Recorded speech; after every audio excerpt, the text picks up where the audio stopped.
에스더 1장 1절. 이 일은 아하수에로 왕 때 있었던 일이니 아하수에로는 인도로부터 구스까지 127지방을 다스리는 왕이라. 당시에 아하수에로 왕이 수산궁에서 즉위하고 왕위에 있은 지 새 3년에 그의 모든 지방관과 신하들을 위하여 잔치를 베푸니 바사와 베데의 장수와 각 지방의 귀족과 지방관들이 다 왕 앞에 있는지라. 아멘. 거기까지 보겠습니다. 그러면 지난 시간은요, 에스더서를 기록할 당시의 상황을 통해서 에스더서를 이해하려고 했다면, 지금은 에스더서의 기록 내용, 그 사건의 내용, 그 시대 상황, 실질적으로 에스더가 살았던 그 시대 상황을 한번 우리가 살펴보면 도대체 그 내용이 무엇인가를 통해서 어떤 메시지를 전하려고 하는 건가, 기록 시대 상황과 연결을 시켜보면 기록 목적에 대한 내용을 분명히 알 수 있을 거라는 것이죠. 자, 에스더서 내용의 시대 상황은요, 당시에 아하수에로 왕 크세르크세스는 페르시아의 4대 왕으로서요, 그가 다스렸었을 때의 시기는 어느 시기냐면은 1차 포로 귀환이 있고 난 뒤에, 그렇죠? 그 다음에 2차 포로 귀환이 있어지는데 그 2차 포로 귀환이 있는 1차와 2차 사이에 있었던 일이에요. 요 사건은, 그 내용의 사건은.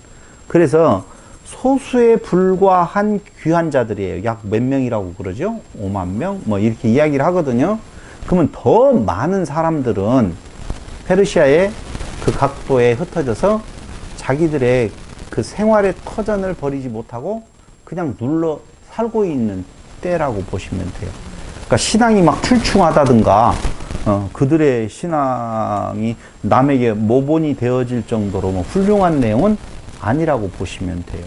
그래서 인간적인 신앙의 인정을 하려고 성경은 쓰여진 책이 절대 아니다라고 하는 내용을 먼저 생각을 한다라고 보면 1차 귀환에 응하지 않는 자 중에 모르드게도 있고 에스더도 있는 거예요.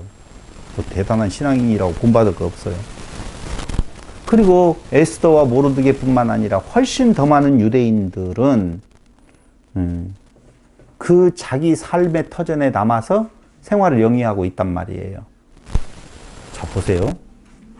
과연 여호와 하나님은 그들에게도 계속 여전히 하나님이신가라고 하는 의문을 한번 제기해 볼 필요는 있겠죠. 우리가 보통 신앙을 이야기할 때는 가라 하면 가는 것이 신앙인이라고 생각을 하는데, 가지 아니하고 지금 남아서 자기의 육체에 안위를 생각하는 사람들이잖아요. 그들에게 하나님이셔요, 아니셔요? 중요한 것은 그런 거 중요한 거 아니라는 거예요. 한마디로 말을 하면 어떻게 인간이 해야만이 그 인간의 행위를 근거로 해서 그들에게도 여전히 하나님이신 건가에 대한 메시지를 전하려고 하는 내용이 아니다. 그렇다면 에스더가, 모르드게가 어떤 행동을 취했기 때문에 여기는 이러한 기적적인 일들이 일어났다라고 하는 공식은 성립하지 않는다는 것이죠. 두 번째요, 에스더서는 귀환하지 않은 유대인들의 이야기를 담고 있다라고 보면 BC 490년 다리오 왕은 지금 무슨 이야기를 하려고 그러냐면요, 요 에스더서가 지금 시작되어질 때에 이때가 어느 때냐라고 하면은 이렇게 나오잖아요. 그렇잖아요. 지금 잔치를 지금 쫙 베풀고 거기에서 춤추러 나와라, 춤추러 나오라고 했을까요? 어쩌을까요? 뭐, 그 이야기는 와스디라고 하는 왕비가 있는데, 와스디도 자기 지금 있는 곳에서 잔치를 베풀고 있는데 왕이 나와서 이쁘니까 자랑하고 싶어가지고, 이쁜지 몰랐을까요? 왕후가? 신하들이 다 알 거 아니에요. 각도에서 지금 와가지고 모르는 사람들에게 한번 보여주려고 그랬구나. 근데 그 왕비는 왜 나오라고 하는데 안 나갔을까요? 부부싸움 했었나, 아침에? 하나님 역사를 이루려고 안 나왔거든요. 하나님의 역사를 이루려고 안 나왔었다. 그러니까 역사를 보면 BC 490년에 아까 485년과 465년 사이에 왕이었었다고 그랬잖아요. 그럼 490년이면 그 전이에요. 그 전의 왕이 다리오 왕이에요. 근데 490년 다리오 왕은 그리스 정복을 위해서 출정하게 되어집니다. 그리스를 정복하기 위해서 출정하게 되어지는데 이런 거죠. 그리스는 어디에 있어요? 이렇게 놓고 보면 여기가 지금 페르시아라고 보면 그리스는 여기에 있잖아요. 이걸 정복하려고 지금 다리오 왕이 준비를 다 해서 이제 정복하러 갑니다. 490년에. 뭐 출정을 했는데 낙소스, 델로스 섬 여기를 다 정복한 후에 아테네를 이제 공격하려고 가요. 예, 엄청난 군대를 이끌고 가서 아테네를 정복하려고 쫙 갔는데 아티카의 북동 해안에 있는 마라톤 광야에 도착을 하게 되어집니다.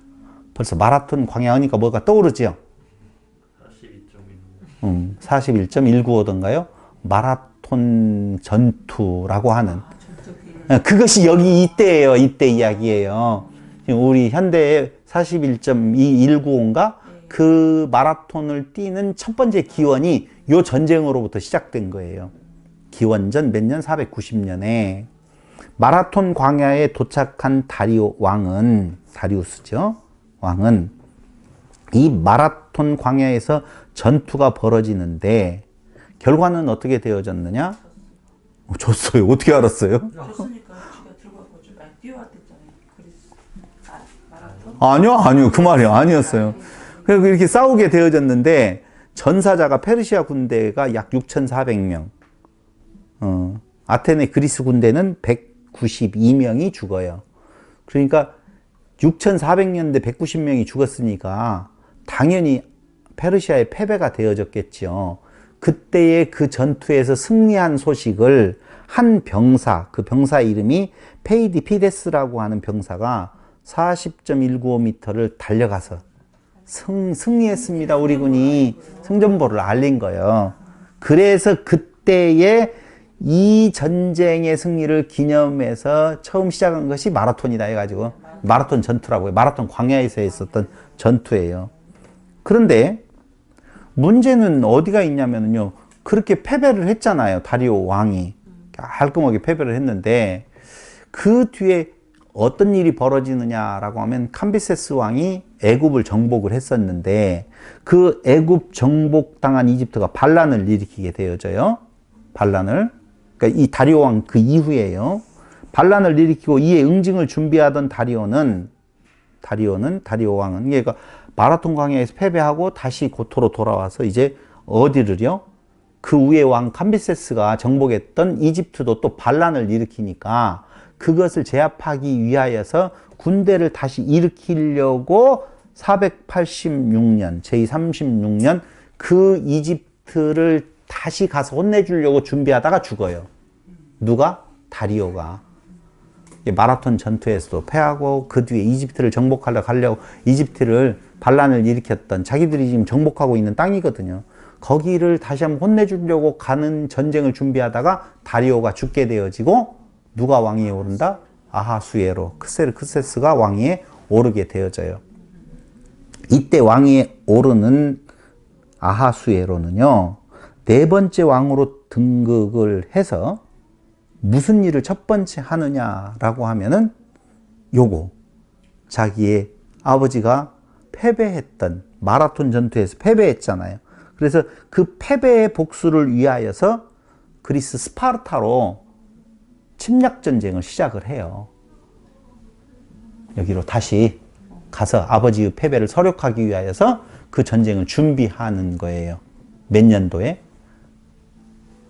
자기가 486년에 왕으로 올라가서 그 다음에 여기 다리오 몇 년이에요 지금? 아하수에로는 인도로부터 구스까지 127대 당시 아하수에로 왕이 수산후에 즉위하고 왕위에 있은 지 제 몇 년? 3년에 라고 하는 내용이 나오죠. 그러니까 아하수에로 왕 3년이 지난 때에 그때에 무엇을 하게 되어지느냐? 스파르타를 정복하려고 그리스 정복 전쟁을 시작을 하려고 각 도에 있는 사람들을 모아요. 군대들을 지금 와라 해가지고 모아가지고 잔치를 베풀고 현대인과 같이 금방 모아가지고 금방 쳐들어가는 거 아니에요. 어디서부터 군대를 모아가지고 와서 모였다가 그 군대를 이끌고 쫙 가야 되잖아요.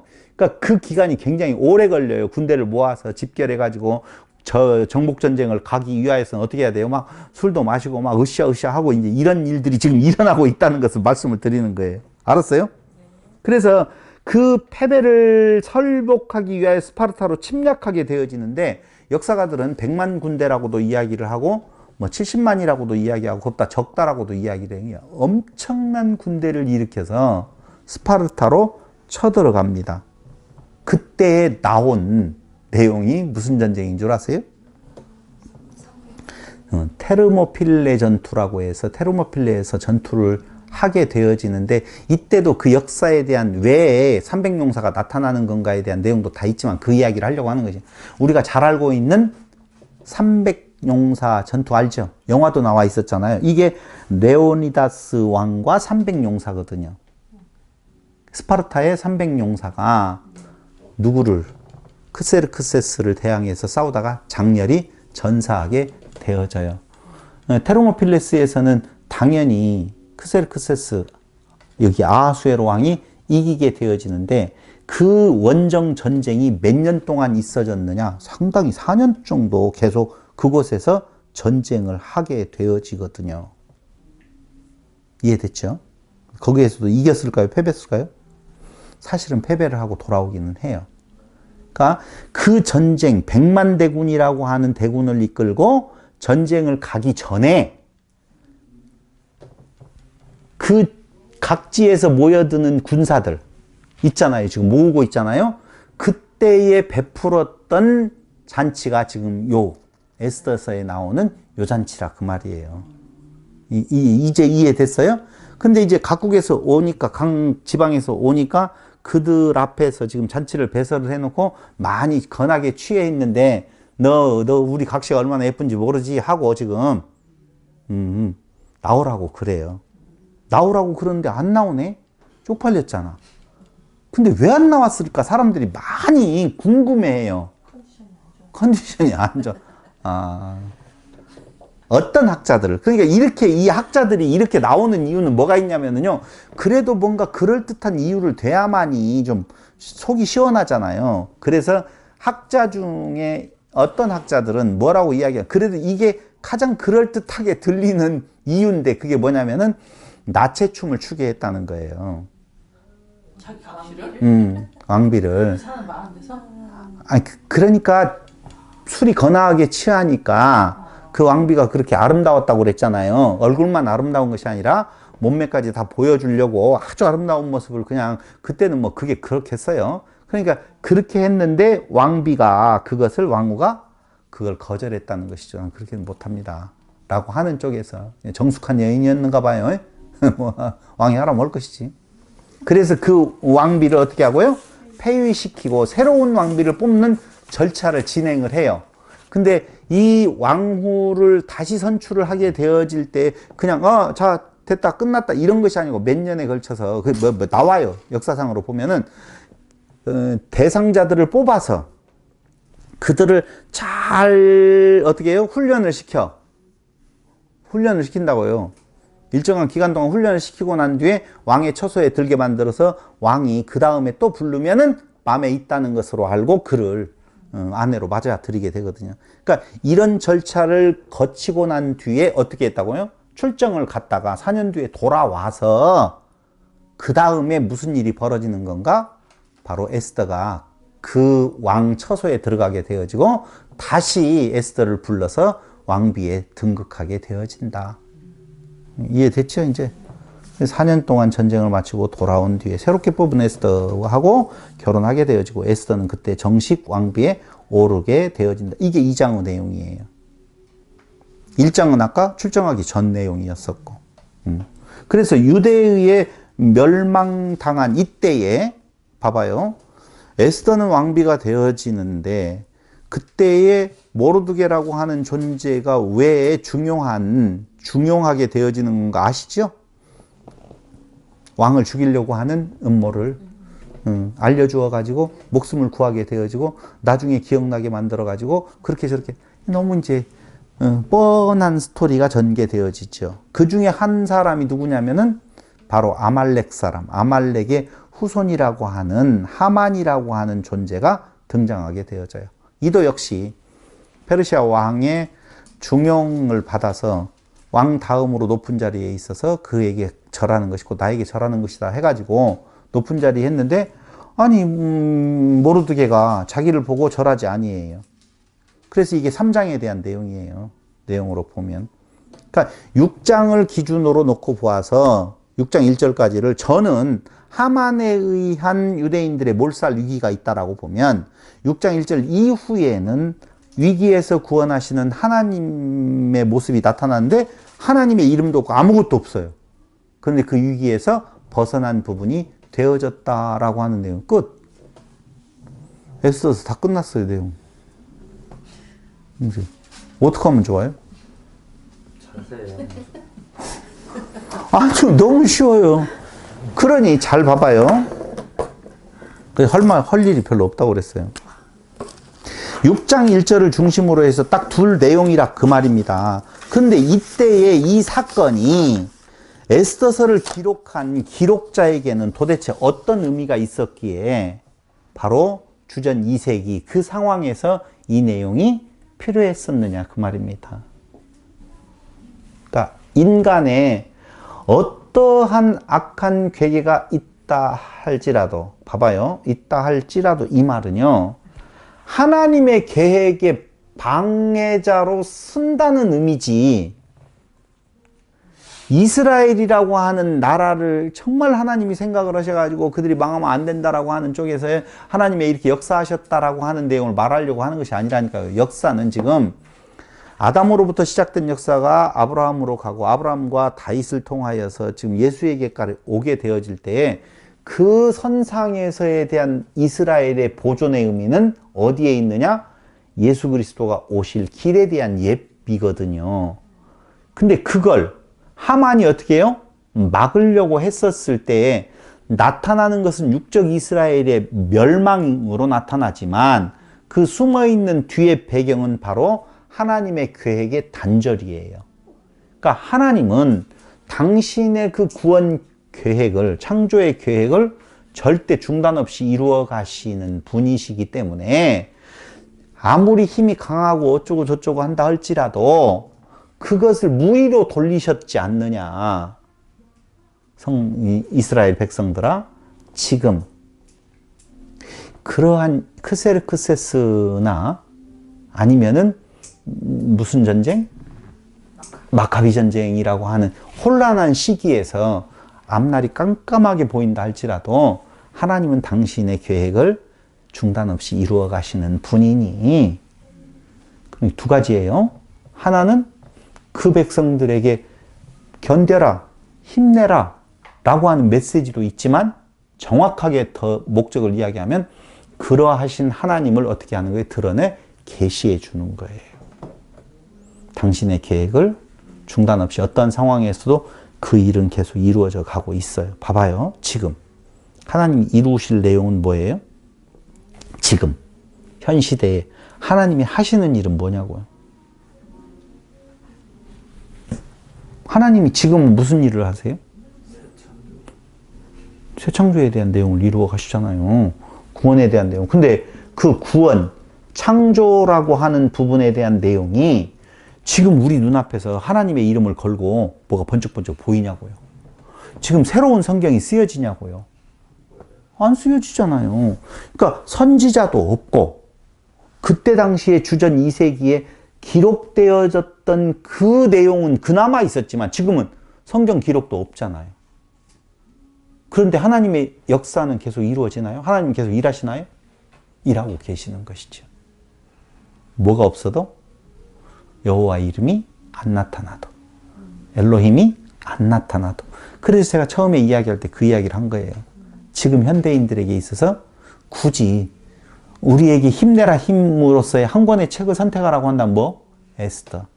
보이지 아니하고 아무런 이름도 선포되어지지 아니하고 있는데도 불구하고 하나님은 그 역사를 이루어 가시고 있다라고 보면 우리는 에스더서를 보고 그래, 하나님은 당신의 일을 하고 계신다라고 하는 확신에 찰 수가 있다라고 하는 것이죠. 그래서 썸머네. 네.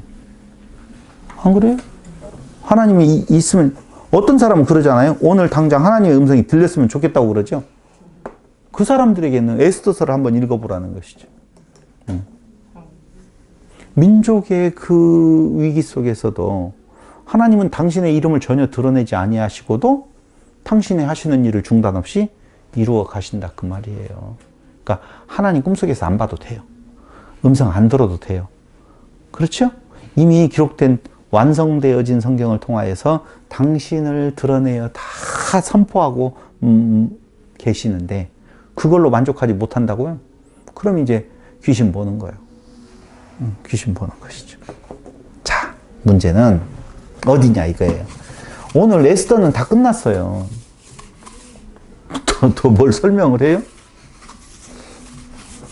그것보다 생각해 봐야 될 내용이 있어요. 그게 뭐냐면요. 성경은 에스더서의 역사서를 중심으로 해서 그 전에는 창세기가 나오고 창세기가 나오면은 그 마지막에서는 요한계시록이 나오게 되어집니다. 그럼 성경은 뭐라고 이야기를 하고 있는 건가? 하나님 계시, 예수 계시라고 이야기를 하잖아요. 그렇죠? 그럼 하나님을 계시하시는데 어떻게 계시하시는가? 예수 그리스도를 통해서 계시하신다 그 말이에요. 그런데 이 전체를 제가 뭐라고 여러분들에게 말했냐면은 이것이 무슨 역사다고요?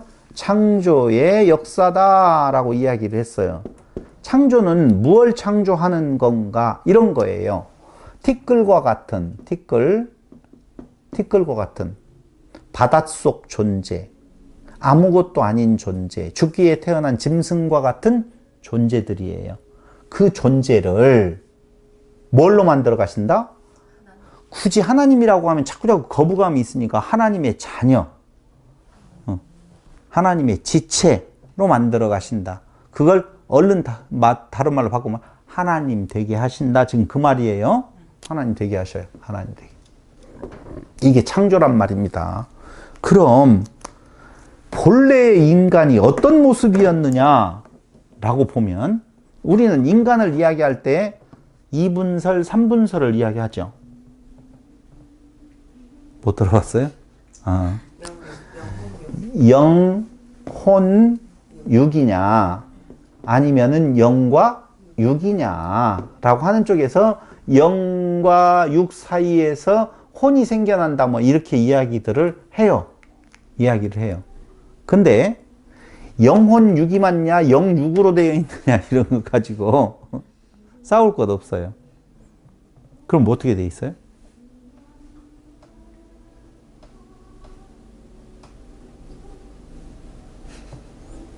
개인적인 의견을 한번 이야기해 보세요. 영혼 육이 맞을 것 같아요? 영육이 맞을 것 같아요? 그 신학교에서 공부를 안 해봤던 사람은 뭔 말인지조차도 잘 몰라요. 지금. 그럼 이렇게 제가 이야기를 하죠. 원래 영인데? 욕을 입었다. 그건 예수의 이야기를 막 하는 것 같아요. 영은 무엇 이야기를 하고 있는 건가? 하나님 이렇게 보셔도 돼요. 하나님. 영은. 혼은 그럼 뭐냐? 그게 아니고 처음 지음받은 인간은 죽기에 태어난 짐승이라고 이야기를 해요. 짐승과 똑같아요. 그러니까 그 짐승과 똑같은 존재는 영이 없어요. 그럼 뭐가 있어요? 혼육만 있어요. 굳이 지금 우리가 살아있는 것 같은 그것을 혼적 작용이라 이렇게 보자는 거예요. 이해됐죠 이제? 혼과 육의 관 상태에 있어요. 즉 하나님 단계를 못 간 정말 아무것도 아닌 존재라는 의미에 있어서 혼과 육으로 되어 있다 그 말입니다. 아시겠어요? 그런데 그곳에 그 혼과 육으로 되어 있는 짐승과 같은 존재에 영을 불어넣어 주면 영적 작용이 있고 혼적 작용이 있고 육적 작용이 있겠죠. 이건 하나로 보면 돼요. 혼과 육이 하나 되어져서 그런 존재예요. 혼적 존재라고 보시면 돼요. 거기까지 이해됐죠? 네. 충분히 되어졌어요. 그럼 예수를 믿는다라고 하는 자들은 어떤 존재가 되어졌어요? 영이 있는 존재가 되어졌어요. 예수 믿지 않는 존재들은 영이 있어요, 없어요? 없어요. 그냥 혼적 존재라니까. 다 달라요. 달라. 틀리는 것이 아니라 달라요. 그럼 한번 잘 보자고요. 혼적 존재는요, 어떤 존재냐면요, 주기에 태어난 존재로서 선과 악의 구분이 없어요. 혼적 존재는 무엇로 살아가는 건가? 이런 걸로 살아가는 거예요. 우리가 인간의 기본 욕구라는 것이 있잖아요. 욕구. 욕구 있죠? 무슨 욕?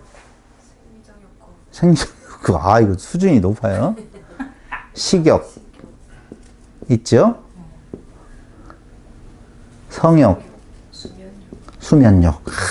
좋아요. 정말 좋아요. 식욕, 성욕, 수면욕은요, 짐승에게도 똑같이 있어요. 짐승에게 똑같이 있어요? 그럼요. 밥 먹어요. 자요. 그리고 종족 번식에 대한 내용이 욕구로 있어요. 나쁜 거예요? 좋은 거예요? 그렇죠. 좋은 거예요. 나쁜 거 아니에요. 먹기 좋아하는 우리 조집사님도 또 먹어야 되잖아요. 당연히 좋은 거예요. 그런데 문제 한 가지가 어디가 있냐면요. 살찌는 봐봐요. 짐승들을 잘 보면 배부르잖아요. 그러면 옆에 맛있는 먹잇감이 지나가도 안 건드려요. 성욕도 마찬가지예요. 그 번식기에, 그 발전기에 그 내용에 대한 것이지 그 자체를 즐기기 위해서 하지 않아요. 수면욕은요, 당연히 잠자면 그냥 어디서든지 쓰러져 자면 돼요. 근데 인간은 어떻게 달라지냐면요, 식욕도 그냥 배를 채우기 위한 것이 아니라 더 많이, 더 좋은 것으로, 더 비싼 것으로, 더 좋은 곳에서 이렇게 자꾸 그 욕심을 쌓아가요. 성욕도 번식에 대한 내용이 아니라 쾌감을 즐기기 위해서 더 나은 쾌감, 더 말초신경을 더 자극하는 그런 개념으로 자꾸 나아가요. 수면욕도 그냥 피곤해서 자는 정도가 아니라 어떻게 하면 더 잘 잘 것인가에 대한 내용에 있어서 분위기도 잡고 이런 것들을 계속적으로 욕망을 어떻게 해요? 채워간다라고 하는 거예요. 인간은요. 왜 그래요? 동물에 없는 만족. 신의 자리에 있기 때문에 그래요. 자기가 귀하다는 거예요. 봐봐요. 여러분들이 저를 막 비난해요. 비난해요. 그런데 제가 여러분들을 명예훼손으로 제 명예를 심각하게 훼손했다라고 명예훼손으로 제가 고발할 것 같아요? 안 할 것 같아요? 해버려야 될 것 같죠? 그러니까 명예훼손으로 고발한다는 것은 내 명예가 있다는 거예요. 근데 내 명예가 없다라고 생각을 하는 사람은 명예훼손 될 것이 없잖아요. 고발을 할 수가 없어요. 명예가 없는 명예훼손이 어디가 있어. 내 명예가 있다라고 생각하면 명예훼손이지만 내 명예가 없다라고 생각하면 명예훼손이 될 리가 없다는 거예요. 그럼 인간은 본래, 짐승은 명예훼손죄가 있어요, 없어요? 없어요. 한마디로 말을 하면. 근데 인간만이 명예훼손죄라고 하는 내용으로 고발을 하는 것은 내가 있다는 거예요. 그럼 내가 있는 것은 어디에서 생겨나는 건가? 어디에 생겨나요? 창세기에서 나오는 선악지식나무로 율법을 먹으니 내가 있게 되어지는 것이다 라고 하는 거예요. 그래서 에덴 동산에서 선악지식나무를 가지고 처음 문제가 발생된 것이 선악의 주권을 가진 인류, 선악의 주권자로 살아가는 존재가 되어졌어요. 그렇다니까요. 봐봐요.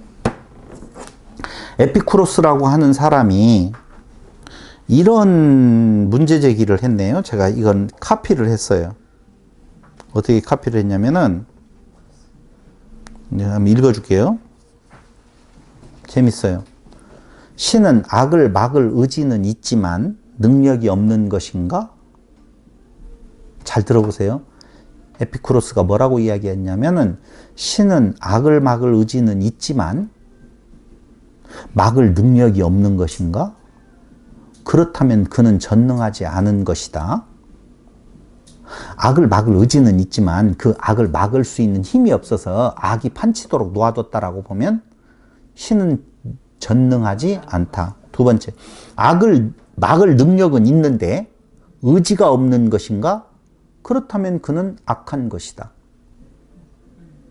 능력은 있는데 의지가 없어요. 아니, 능력도 있어, 악을 막을.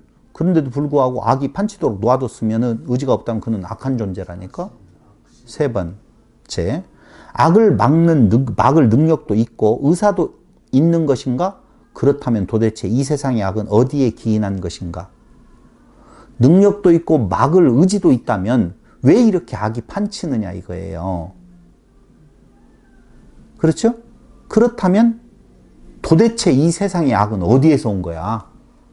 하나님이 막을 능력도 있고 의지도 있는데 악은 계속적으로 있잖아요. 그죠? 그럼 어디서 왔지? 악의 기원은 어디지? 네 번째, 악을 막을 능력도 의지도 없는 것인가? 그렇다면 왜 그를 신이라 불러야 하는가? 에피쿠로스가 이렇게 이야기했어요.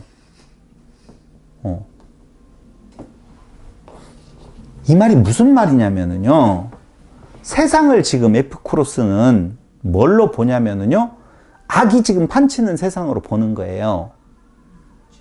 그럼 악이 도대체 뭐냐? 이 정의가 안 내려지고 에피쿠로스가 말하는 악과 성경이 말하는 악이 다르다는 거예요. 맞죠? 우리가 그리고 선과 악이라고 하는 내용으로 구분을 짓잖아요, 지금. 그죠? 사람들은 거의 대부분이 이렇게 구분을 해요. 그러니까 선악과를 먹었다라고 이야기할 때 선악의 기준을 갖는 것, 가지게 되었다. 이게 지금 창세기의 첫 출발이거든요. 선악과를 먹었다. 저는 이제 그걸 뭐라고 말했어요? 중앙에 있는 한 그루의 나무, 그건 율법의 나무인데 그 율법을 뭘로 먹었다? 예수로 먹지 아니하고, 다시 말씀드리면 율법을 자기를 보는, 자기가 어떤 존재인 건가를 보는 것으로 그 율법을 적용하지 아니하고, 그 율법을 통해서 내가 그것을 행함으로 말미암아 어떻게 해야 된다? 신의 경지에 오르게 되어지는. 선과 악의 기준은 오직 하나님만이 갖는 것인데 율법을 자기가 선악 기준을 갖는 의미로 취해버렸다는 거예요. 그걸. 그래서 인간이 선악간의 기준자로서 등장을 하게 되어지면서 이게 바로 죄인데, 그렇다면 원래는 선악의 기준이 있다 없다? 없다는 거예요. 에피쿠로스가 이야기하는 왜 악이 존재하냐, 도대체 하나님은 의지도 있고 능력도 있다라고 하면 그러면 악은 도대체 어디서 왔느냐? 그 에피쿠로스가 이야기하는 악은 무엇이에요? 에피쿠로스가 말하는 악은 쉽게 말하면 우리가 예를 들자면 2차 대전을 일으키는 원흉들, 이런 것들, 600만을 학살해버리고 있는 히틀러, 이런 존재들은 도대체 어디서 오냐? 김대두, 사람을 몇 명 죽인 것은 도대체 뭐냐? 이렇게 본다 이거예요. 이해됐죠? 이제 충분히. 근데 여기에서 아픔이 뭐냐면요, 사람들은 그게 악으로 규정을 해요. 무엇을? 그런 것을 방금 이야기했던 살인하고 뭐 이런 것들을 악으로 규정한다 그 말입니다. 악으로. 근데 성경의 첫 출발은 선과 악의 자기 기준을 가졌다는 거예요. 그럼 사람이 자기 자리를 이탈해서 신의 자리에 지금 앉아있는 인간이 어떻게 해야 되겠어요? 돌아가야 될 거 아니에요? 회개해야 될 거 아니에요?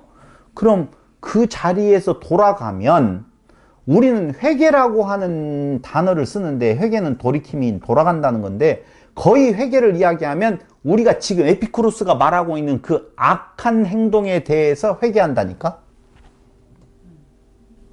회개는 우리가 흔히 말하는 세상이 말하고 있는 윤리와 도덕 개념으로서의 거의 들어왔던 그 악을 돌이키는 것만을 회개라고 하는데 일반적으로는 성경에서 회개는 그게 아니라 이것도 돌아가야 되죠. 어려운 이야기를 지금 봐봐요. 선에 대한 회개가 필요하다는 거예요. 한번 물어볼게요.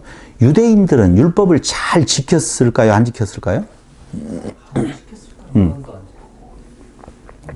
만약에 유대인들에 대한 내용이 율법을 안 지켰다라고 생각을 하면 현대 그리스도인들은요, 율법을 지킨다고 절대 말할 수가 없어요. 아무도.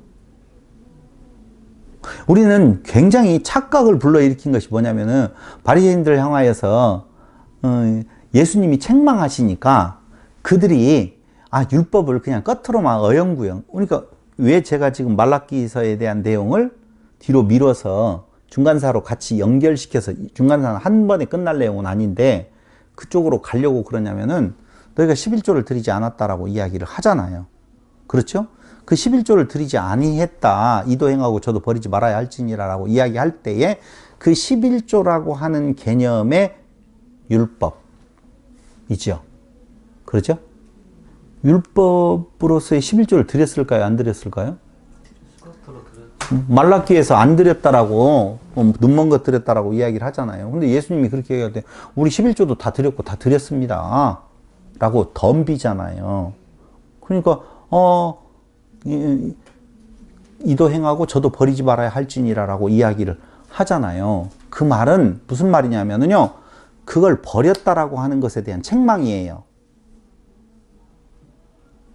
예수님께서 말하시는 이도 행하고 저도 버리지 말아야 할지니라, 이도 행하고라고 하는 말은 의와인과 신이라고 하는 율법의 그 11조의 본질도 행하고 저도 버리지 말아야 할지니라. 저는 뭐예요? 말라기가 말하고 있는 그 11조도 버리지 말았어야지 라고 이야기를 하거든요. 그러면은 예수님의 말씀은 무슨 말이냐면은 너희가 11조를 지금 드렸다라고 이야기하는데 무엇이다? 율법의 끝으로 드리는 11조를 너희가 드렸다면 뭐까지도? 의와 인과 신으로 드리는 11조도 드렸어야지. 그런데 그걸 드렸다 못 드렸다? 안 드렸다. 끝으로 드리는 11조만 드렸을지는 몰라도 그 말이에요. 지금 책망이에요. 누구를 향하여서 하는 말이라고요? 바리새인들을 향하여서 한 말이에요. 우리 성도들 지금 신약의 성도들을 향하여서 한 말이 아니에요. 그러니까 그걸 가지고 신약의 성도 예수님도 11조를 드리라고 했지 버리지 말으라고 했지 않느냐 라고 하는 말은 안 맞아요. 우린 바리새인이 아니거든요. 바리새인이 우리는 아니잖아요. 바리새인이에요? 유대인이에요? 아니잖아요. 그러니까 그들에게 말하려고 하는 내용은 너희가 그 11조의 본질에 대한 내용 그리스도는 뺐다 지금 그 말이에요. 그 더 중요한 그건 안 드렸다라고 하는 내용을 말하려고 하는 것이다 라고 하는 거예요. 그럼 무슨 이야기를 지금 하려고 하느냐 하면은요, 그들은 11조를 드리는 것으로 자기가 선을 이루었다고 말한다니까요. 그들은. 근데 그 11조를 드리면서 내가 선을 이루었다라고 말씀을 내가 지켜 행했다라고 말하는 것도 무엇을 해야 돼요? 회개해야 된다니까요. 회개를 하는 것은. 어떤 사람은 또 11조 내면 지옥 간다라고 말하죠. 그렇게 말하면 안 되는 거예요. 사실은. 나중에 이야기를 하도록 하고.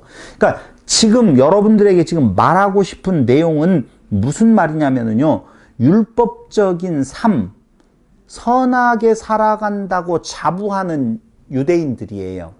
자기들은 율법을 더 잘 지키자. 우리가 망한 이유는 율법을 못 지켰기 때문에 그렇다. 그러므로 율법을 더 잘 지키자, 더 잘 지키자라고 하면서 신약 시대를 맞이해요. 그들을 향하여서 예수님이 뭐라고 말했어요? 독사의 자식이라고도 이야기를 하고,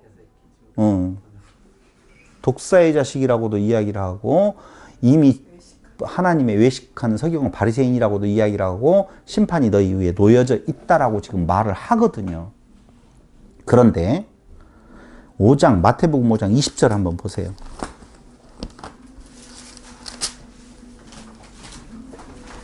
내가 너희에게 이르노니 너희의 의가 서기관과 바리새인보다 더 낫지 못하면 결코 천국에 들어가지 못하리라. 이 말이 무슨 말이에요? 너희는 안 된다. 더 안 된다. 그런 이야기예요. 이 말이 김 전사님 이야기한 것처럼 서기관과 바리새인보다 더 낫지 못하면 결코 천국에 들어가지 못하리라는 말은 더 열심히 너희가 율법을 지켜 행해야 된다라고 말하는 것으로 해석하면 진짜 나쁜 거예요. 다시 말씀드리면 이건 전제가 깔려져야 되는 것이 있는데 유대인들은요 굉장히 외적 율법에 충실한 자들이에요. 외적 율법에 충실했다라고 하니까 저를 보시고 이제 다 읽었잖아요. 20절 다 읽었는데 뭘 또 쳐다봐요. 이런 이야기를 하면 야 그것들이 마음이 없이 겉으로만 했다라고 이렇게 생각하는 경우가 많아요. 마음을 들여야 되는데 웃기고 있어요. 그럼 현대 기독교인들은 겉으로는 좀 못 들이더라도 마음은 잘 들이나? 말이 안 되는 이야기. 그러니까 이 이야기는 외식하는 쪽으로 드리지 말고 진정으로 드리라는 말이 아니라 그 율법에 대한 내용을 통하여서 내가 의롭게 되어질 수 있다라고 하고 하는 행위, 의롭게 행하는 행위.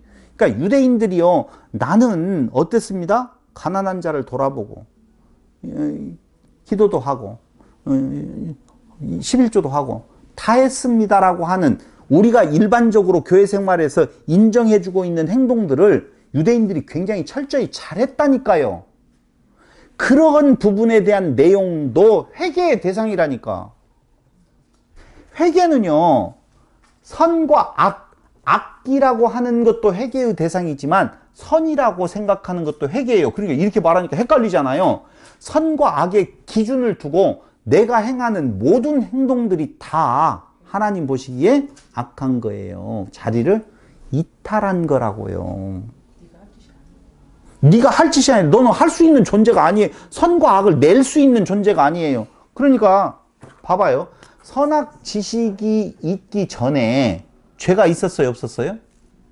율법이 옴으로 인하여서 죄가 들어왔다고 하는데 그 전에는 죄가 있느냐 없느냐?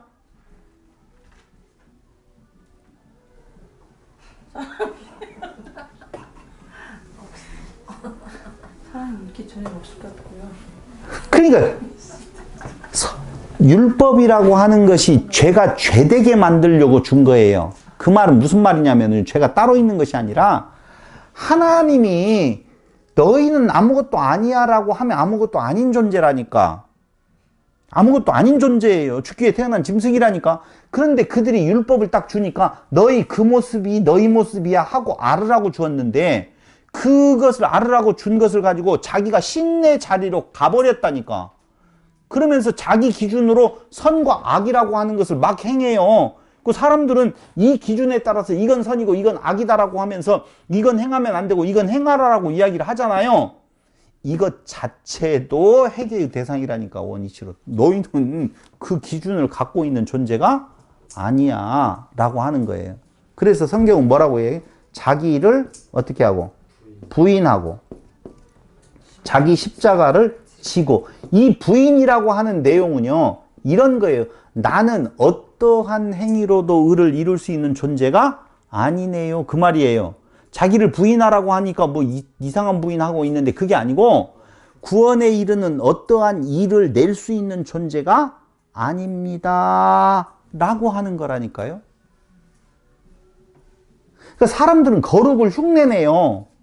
내가 선한 존재인 것처럼, 내가 거룩한 존재인 것처럼 흉내내는 그 행위 자체가 그것을 정죄하는 율법이라니까요. 너 아무것도 아니다라고 하는 내용을 알게 해주는 거예요.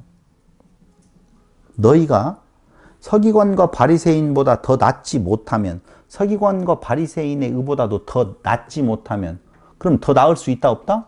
없다. 나을 수 있다 없다? 있다. 100% 지켰네. 100% 지키면? 아니, 그 말이 아니에요. 100% 지킨다고 하는데. 더 낫지 못하면, 더 나을 수 있는 것은 뭐예요? 그렇죠. 그 말이에요.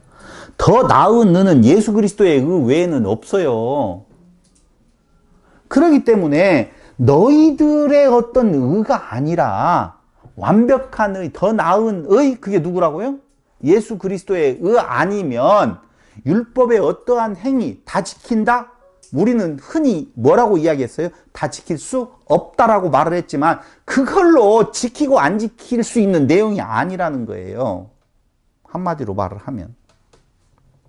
그래서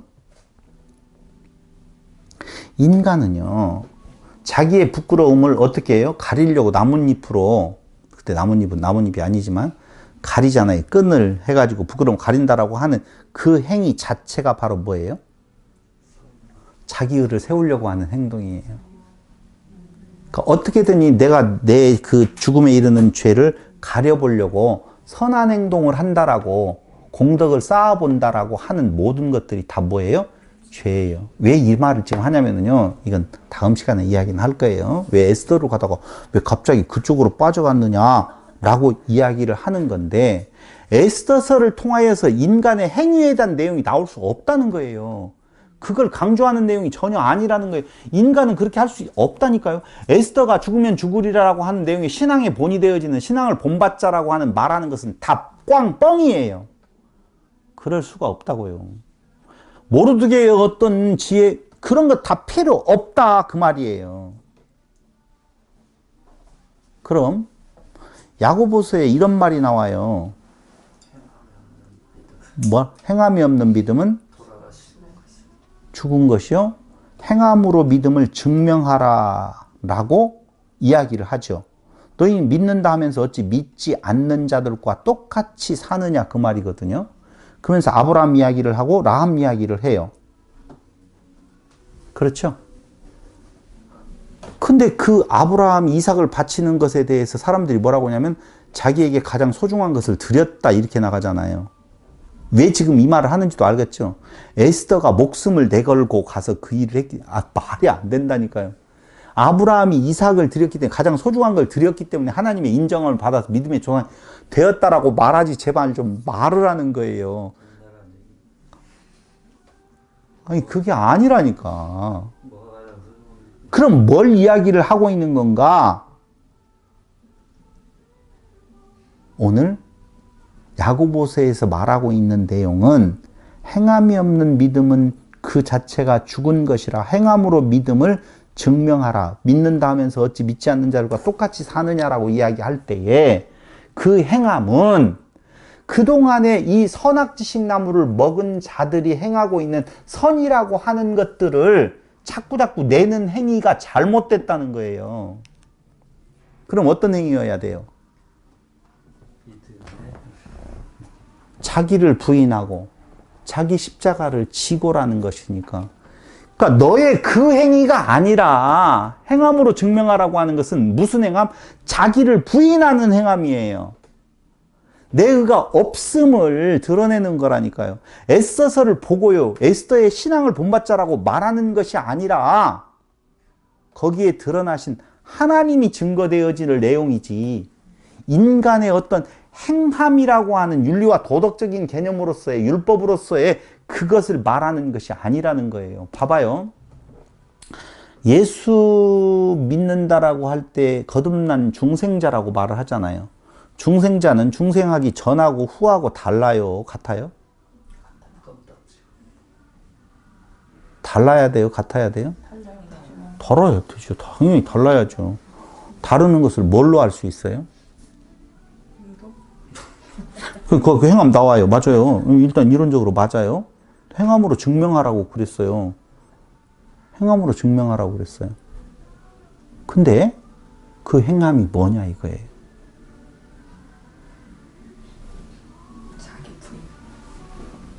이게 굉장한 차이가 있어요. 다시 이야기해서 사람이 살아가는 데 있어서 결국은 먹고 마시고 입고 아까 이야기했던 욕구가 있잖아요. 인간의 욕구 부분에 대한 내용을 더욱더 강화시키기 위해서 사람들은 어떤 일들을 해요. 그게 가치니까. 그러면서 그런 것들, 더 좋은 것으로 먹는, 더 비싼 것으로 먹는 것을 통해서 목사님도 한번 제가 더 비싼 것으로 대접할게요. 그거 굉장히 훌륭하게. 내가 더 하나님 앞에 헌금을 많이 내고 또 그럴게요. 다 뭐예요? 자기 의지요. 자기의 드러남이지요. 다. 그러면 그런 행동을 부자로 되지 말아라 그 말이냐? 그게 아니라니까요. 그럼 뭘 지금 이야기하려고 하는 건가? 사람들은 결국은 선악지식나무를 먹음으로 인해 신의 자리에 올라간다는 말은 한마디로 말을 하면 영광의 자리잖아요. 영광의 자리죠. 그러면서 사람들 흔히 뭐라고 하냐면 내가 우리 아들이 서울대학교 그 어려운 상황에서도 서울대학교 합격했어요. 하나님께 영광을 돌려요. 영광이 아니에요? 말은 근데 아니죠. 그건 자기 영광이에요. 자기 영광. 근데 그 자기 영광을 거꾸로 하나님의 영광이라고, 하나님의 영광을 돌리자라고 말이 안 돼요. 다 자기 드러남이에요. 그러니까 세상을 살아나가는 데 있어서 딱 두 길이 있다라고 보면 무슨 길이냐? 하나님을 드러내느냐, 자기를 드러내느냐. 그러면 하나님을 드러낸다는 말은 뭐예요? 나 없음이에요. 날마다 어떻게 하고? 죽은 거예요. 자기를 부인하고 부인하면 뭐만 남아요? 그리스도만 남잖아요. 자기를 부인하고 그 다음에 자기 십자가를 진다라고 하는 내용이 무엇인지는 다음 시간에 이야기를 해드리도록 할게요. 그러니까 자기를 부인하는 것이 첫 발이에요. 그럼 자기를 부인한다라고 하면 자기 영광이 있어요, 없어요? 없어요. 그러니까 내가 서울대학교 가서 내가 이번에 무엇을 해가지고 로또에 당첨이 돼서 하나님께 영광을 돌립니다. 그걸 가지고 뭐 한다는 거예요? 예배당 짓는 데 썼다는 거지. 인간은요, 끊임없이 자기 드러남, 자기 인정 욕구에 살아가는 거예요. 그 삶에. 근데 에스더서를 뭘로 본다고 자꾸? 사람을 드러내라고 하는 내용 쪽으로 풀어버린다는 거예요. 그곳에 역사하시는 하나님, 구원을 이루시기 위해서 하나님의 역사는 계속되어지고 있다라고 하는 내용, 그걸 드러내려고 하는 건데, 사람들은 에스더를 통하여서 오히려 방금 진짜 이야기한 것처럼 사람을 드러내어서 다 죽음에 이르는, 자기 부인이 아니라 자기 시인, 자기 영광, 자기 드러남 쪽으로 에스더서를 가지고 몰아가 버리고 있다는 거예요. 오늘 이야기는 역설적인 이야기로 마칠까 해요. 에스더서는 절대 그런 책이 아니다라는 거예요. 하나님의 이름이었고 하나님이 안 계신 것 같아도 하나님은 당신의 그 계획을 당신의 의로 다 이루어 가시고 계신다라고 하는 내용입니다. 오늘은 여기까지만 하고 마치도록 하겠습니다. 일단